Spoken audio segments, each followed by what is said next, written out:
What's up, everybody, and welcome to my AEW review. Another show this week, as it is taped live like last week, but a lot was going on in the show tonight. We do kick it off, though, straight off the bat with Lance Archer. Lance Archer came out. Of course, he has to kill somebody coming out there, so they threw this random guy out from the entranceway. Jake Roberts was right behind him.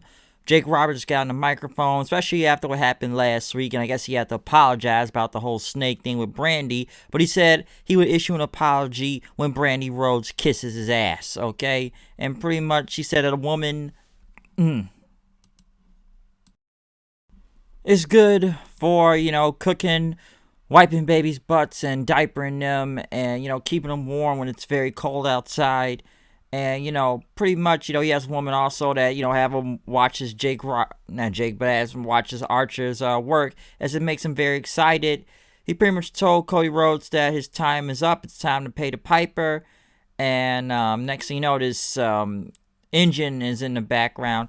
Next thing you know, you see Cody in his very nice big whatever truck and whatnot, and he pretty much hits the pedal to the metal, floors it into, basically he just knocked down this very small barricade, which you think Cody would drive the car and just crash it straight through all the way to the ring, but then again, we gotta remember, they would probably have to pay the Khans a lot of money, since it is their arena and whatnot, but that was kind of, he slightly knocked down a barricade, okay? He took his very expensive black pickup truck and slightly knocked it down. It's not like he floored it into the, the barricade, or even floored it all the way to the ring. He just knocked over the little barricade and then walked to the ring. Then basically, it's like he was trying to be Stone Cold Steve Austin when he drives his truck down to the ring, except he probably would have a little bit more force and actually crash into the freaking ring, and a little more intensity to it. But this right here, he's just at first I think it was gonna look cool. Okay, he's got to get paid back after what happened to his wife last week, but that was very weak. How he just kind of he just drove it and just slightly knocked it down. But hey, you don't want to mess up that paint job or that very nice expensive truck right there. But he ended up brawling with Lance Archer, pretty much fighting. Had his tape fist up and everything, going blow to blow with him. Pretty much they went to ringside then. I like how Jake Roberts is just talking over him, saying, "Oh, Cody went boom." And, Archer's just beating him up, throwing him through a table. Even Archer pretty much grabbing him by the throat, throwing him into the ring. But Cody using his, I guess his mohawk hair and just kind of choking him with it. Pretty much Cody got in the ring and threw a chair at Archer then. They pretty much started brawling until, Cody tried to go for his cutter, but Archer got off of it. Jake Roberts pretty much called him off, says, "Not now, not now." Basically, wait till the pay-per-view, as they pretty much had to stare down in before backing off. The brawl was good. I like that. But, and the truck would have looked cool, too, if he kind of put a little more force crashing, just driving it all the way down to the ring. It's like he just drove it, knocked down this little barricade, slightly gented down, and I thought it would have had a little bit more force to it. But the brawl was pretty okay. That was good. But they went over what's going to go down for the show tonight. JR Excalibur and Tony Schiavone. We kicked it off with the first match of the night. The Best Friends versus the Jungle Express. Jungle Boy and, Luchasaurus versus Trent Beretta and Chucky T out there. The match was okay. I thought it was okay. It was pretty good, but I think most of later on the match, I think that's what's talk about. One thing I like how Phoenix just went in and just kicked the living shit out of Orange Cassidy there. Whatever Orange Cassidy was about to do, Phoenix just ran in and kicked the shit out of him. And then MJF, I guess, jumped the barricade and threw Jungle Boy. They got a match at Double or Nothing, so that does make sense. And Chuck Taylor ended up hitting the awful waffle on Jungle Boy for the win. So they won the match, and even Wardlow beat up Marco Stunt, throw him into the barricade. The match wasn't bad, I will say that. There are a couple positives throughout this match. Number one, Marco Stunt was not in this match, so that's already an automatic positive. Number two, the match was okay. Cassie didn't really do that much, so I guess he didn't really distract anybody from this one. MJF beating up Jungle Boy just sets up for the pay-per-view, and I guess, I forgot that the Lucha Brothers or the Death Triangle were in a feud with the best friends there before this whole outbreak killed everything, so I kind of forgot about that until now, so I guess, again, that feud back up. But next, they went to Hikaru Shida versus Penelope Ford versus Britt Baker versus Chris Statlander in a fatal 4-way. I swear I've seen this match before about a month or two ago, and I think this was when the empty arena shows started happening. What do I have to say about this match? This was pretty rough, okay? There were a couple times where it was okay, but there was some very rough spots in this match. A lot on Britt Baker, of course. Baker just... that was bad. Even Statlander, I know a lot of people said she almost got dropped on her head several times in this match. This was not really good, okay? It was a lot of sloppy spots. Of course, you're going to see a Canadian Destroyer in this match, but very sloppy, I should say. Not really good. This was not a good match. Hikaru Shida ended up getting the win over Penelope Ford, which, once again, I feel like I've seen this match about a month or two ago, almost in the same exact fashion. And I know they showed Britt Baker using a lockjaw, which she had a glove on, by the way, on Chris Statlander out there. So, I guess they're trying to set them up for something in this, but this was not that great of a match. It just wasn't good, okay? Like I said, they had a couple good things here and there, but this was pretty sloppy. Basically, I would say the worst match of the entire night. They talked to Pineapple Pete, though, or his name, what's his name here? Suge D. He's gone by that for 15 years, and he has, he said that Jericho had no respect for his name, so since he called him Pineapple Pete a lot of times, he said he's going to get payback on him tonight, so we'll see what happens from there. Matt Hardy and Kenny Omega went against Santana and Ortiz. What do I have to say about this match? I don't know, I'm surprised it went this long, but basically Omega and Matt Hardy, of course, had to get their payback, but one thing I can take away from this match, a lot of spike twist of fate moves, I will say that, because Hardy hitting a spike twist of fate on Santana and Ortiz looked pretty deadly, and Omega tried to go for his finisher, and pretty much had submission on Ortiz, but Sammy Guevara came out with a chair, and he tried to get in the ring with it, but Matt Hardy kicked it away from him. He basically killed Sammy Guevara and spiked his head, doing a twist of fate onto the ground after that, and pretty much Omega came in with a V-trigger on Ortiz. Matt Hardy pretty much with another twist of fate then, thing from the ropes for the win. So, yeah, Matt Hardy and Omega won the match from there. Basically, they just killed the Inner Circle after what happened last week. So, they pick up a win from this, but not that bad of a match, though, I will say that. Matt just killed people with Twist of Fates, though. That was deadly. Next, Taz was talking to Darby Allin about how Cody beat him with a basic wrestling move and how the tilt was and everything. Darby pretty much says he knows what happens. I took third place in my state in amateur wrestling. Taz said he didn't know that, but hey, man, you need somebody to manage you? I can help you. So Taz could be doing more than being a commentator. Could be managing soon enough. I would like to see that. More Taz on TV. I don't mind that. Next, they went back to talk to Hikaru Shida since she won that match. She is now the number one contender for the women's title, and she will fight Nyla Rose at Double or Nothing.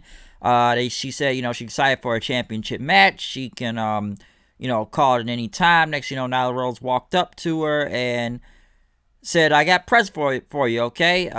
Basically, it was her kendo stick and hit her in the head. It says, I found your kendo stick, bitch. This looked like something out of a Looney Tunes cartoon, but I guess it did make Nyla Rose look like a badass out there, just knocking a car sheet in the head just for the fuck of it, basically. Honestly, should have saw that coming, but boom, dead. MJF had his match against Lee Johnson. Wasn't much of a match, I should say. MJF ended up winning with his submission hold and everything for the win. I don't remember what it's called, but MJF won. He had a mic then and talked about, Double or Nothing coming up and talk about, hey, don't you think so, Lee, about what just happened in the ring tonight? But then he talked about Marco's stunt. Said, he's had an open contract. Gonna do a favor and sign. We both signed this contract. I did you a favor and signed it, okay? So next week you will be in a match against me. Basically, this still sets up for Double or Nothing. If it's MJF killing Marco's stunt, I have zero problem with this. So we'll see what happens from there. But yeah, we'll see what happens with MJF versus Marco's stunt next week. Chris Jericho and the Inner Circle. Of course, everybody sings along to Chris Jericho's theme song, including Guevara in a neck brace, who's trying. Went against Pineapple Pete himself, the man that Chris Jericho's basically made famous on the internet nowadays, and has a t-shirt for him also. This was very quick. Pineapple Pete, which, by the way, Jericho had a Pineapple Pete shirt on. And next thing you know, he slapped Pete with it, and Pineapple Pete pretty much, attacked him several times. But Jericho ended up hitting with the Judas effect, and it was over. So, there you go. But listen, come on. Who really thought this match was going to go that long, okay? I know Pineapple Pete's gotten some buzz, but hey, he was in the ring with Jericho for about a minute. You knew he was going to lose, and this was a squash match. So, it's Jericho versus a jobber when you want to think about it, because I don't even know if Pineapple Pete's part of this roster, but he's basically a job guy, and that's basically what happened. And I think some people should take notes from that after what happened last week. I've even heard a lot of people say it online tonight, especially with that Cody and Janela match. That shouldn't have went on. Cody's the top guy. Shouldn't be wrestling undercard jobber guys for almost 20 minutes. This is how it was done tonight, by doing just one Judas effect, and that's it. So there you go.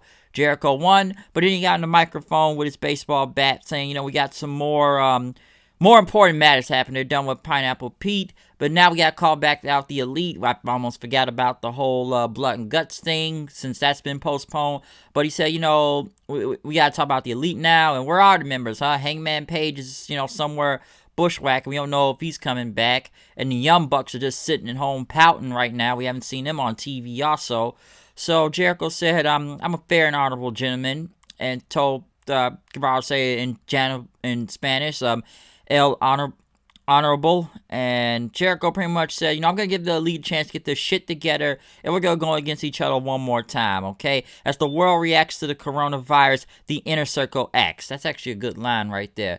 And while history stood still worldwide, the Inner Circle continued to write history. So they've created a new match, a Stampede match. What is this match?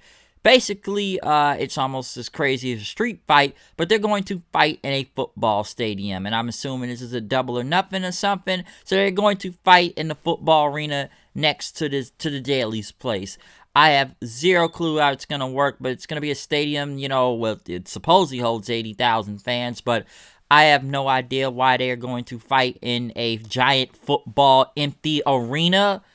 I have no idea. This probably could be some cinematic shit for all I know, since everybody wants to do that. I have zero clue how this stadium Stampede is gonna work. Nice name though, I'll say that. But I have zero clue how it's gonna work. But it's gonna be the first stadium Stampede at Double or Nothing. No, as I said before, I got zero clue how any of this shit's gonna work. But do I expect some insanity, silly shit almost as last week? Possibly, but we'll see what comes from this on pay-per-view. But next, Vanguard 1 shows up with the Inner Circle t-shirt. Jericho took it back, and he asked Vanguard 1, do the Elite accept the challenge? And there was a graphic that said, we accept. So once again, Jericho is talking to a drone once again, and Vanguard, Jericho pretty much asked Vanguard, like, hey, man, I know what happened last time. I got warrants out on you for what happened with that whole thing. And you could have been part of the Inner Circle, but I want to introduce you to our sixth member, Floyd, the baseball bat. So he took the baseball bat and killed the drone. Vanguard won. All the Inner Circle starts beating up a drone. They beat up a drone. Think about that. But yes, they killed the drone. Rest in peace, Vanguard 1, as everybody's saying. Matt Hardy came out pretty much pissed off and sad about the drone since it was jumped. basically, Matt Hardy can take this to the Lake of Reincarnation at his home. We've seen him do this before, so I wouldn't really worry about Vanguard 1 that much. He'll be back next week. Just throw him in the Lake of Reincarnation. He'll be back. We've seen him before. You know how this works, okay? You know how broken Matt Hardy works. So it's kind of funny that people were kind of oblivious to that tonight. So, yeah. I'm sure the Vanguard 1 will be back by next week. What else do we have here?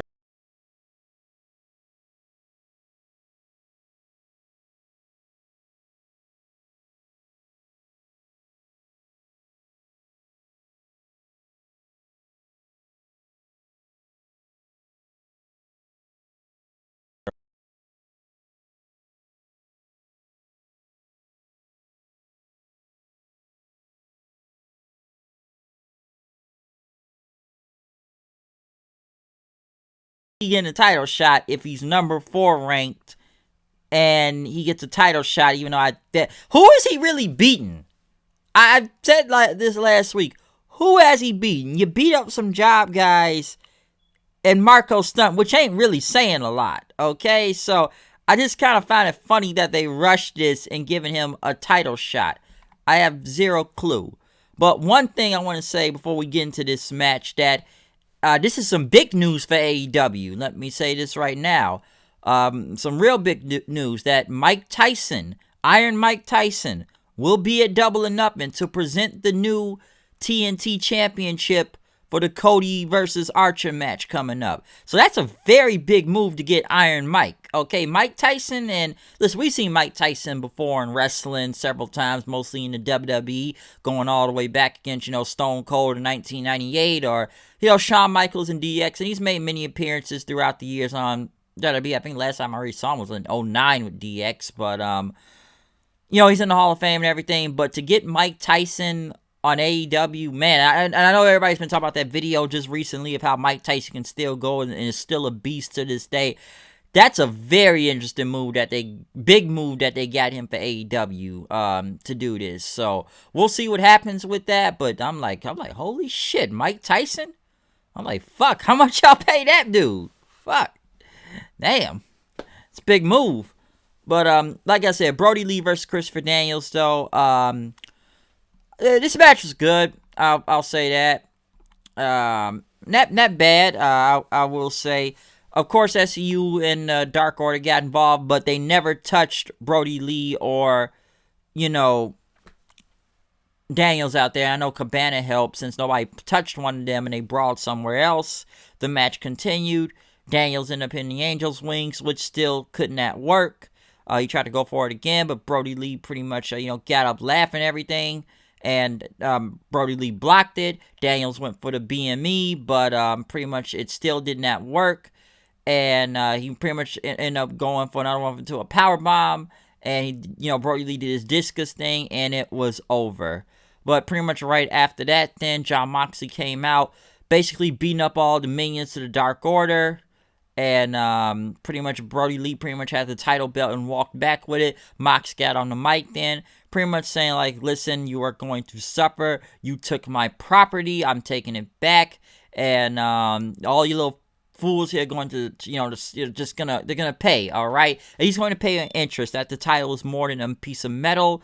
And at Double or Nothing, it's going to be a hellstorm of violence, he says. He's going to fight that his career is going to be over before he even started.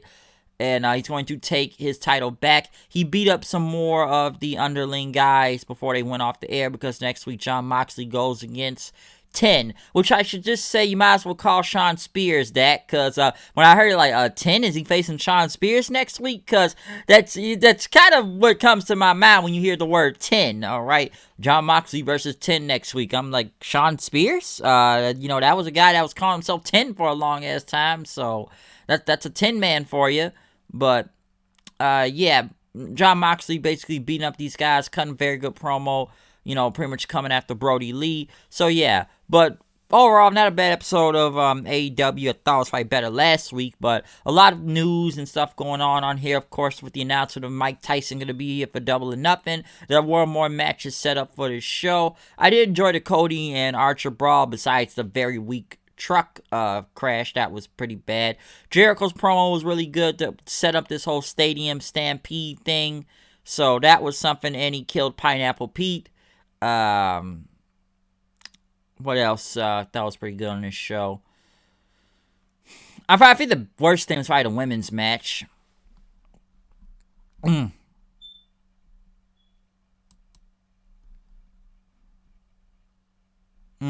think so.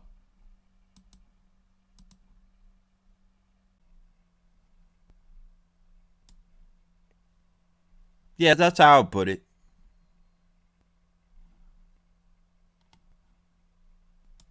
Yeah, it's probably the worst thing on this show, though. But, MJF, I guess, kind of attacking in that tag match wasn't that bad. So, there was a couple things you could take from AEW tonight with some setups for Double or Nothing. So, yes, the build continues for the pay-per-view in the next couple weeks. Like, the people going to be in this whole ladder match. And, women's title match was announced tonight also. So, like I said, there's going to be a lot going on at Double or Nothing, but they did ask a couple newsworthy things heading in the show tonight. I thought Hardy and Omega was pretty good going against Santana and Ortiz. It was okay, but Matt Hardy just spiking motherfuckers with Twist of Fates was basically just death to these guys, okay, murdering them out there. So we'll see what happens tonight. Well, not tonight, but we'll see what happens as Double or Nothing is on its way in the next week or two. So other than that, I'm out of here. Comment, subscribe. Tell me what you think about this show. I'm out of here. Peace out. Follow me on Twitter at HoodedKnight890 and check out any other video that is out online right now. See you guys later. Peace out.